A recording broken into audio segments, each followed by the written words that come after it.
Jalan puluhan kilometer, Derlin siswa jualan kue tagih janji dikuliahkan ternyata palsu.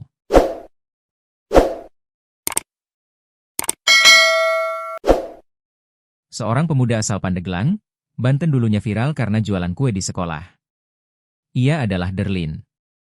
Derlin disoroti karena kegigihan dan ketekunannya dalam jualan kue saat masih sekolah di Men 4 Pandeglang. Derlin harus bangun jam 1 WIB dini hari untuk membuat kue. Setelah kisah hidupnya viral, Derlin lantas ramai diundang di sejumlah podcast dan talk show di televisi. Ia juga bertemu dengan beberapa tokoh ternama ibu kota.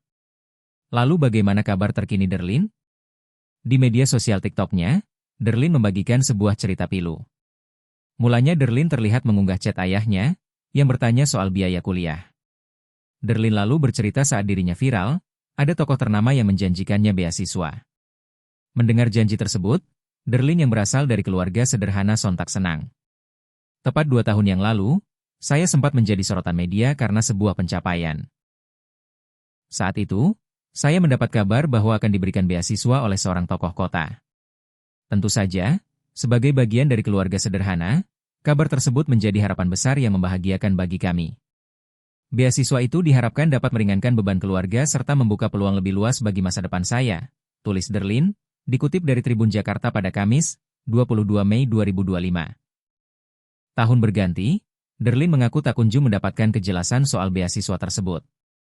Akhirnya Derlin memutuskan untuk datang ke ibu kota demi menemui tokoh ternama itu. Beasiswa yang dijanjikan tokoh ternama tersebut nyatanya cuma isapan jempol belaka. Namun, seiring berjalannya waktu, harapan tersebut belum juga terrealisasi. Tahun berganti tanpa adanya kepastian. Hingga akhirnya, saya memutuskan untuk menempuh perjalanan puluhan kilometer menuju pusat kota guna mencari klarifikasi terkait beasiswa yang dijanjikan.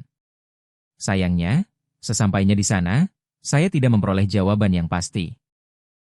Justru saya diarahkan untuk kembali mencari informasi lebih lanjut, tanpa ada kejelasan yang dapat dipegang, tulis Derlin.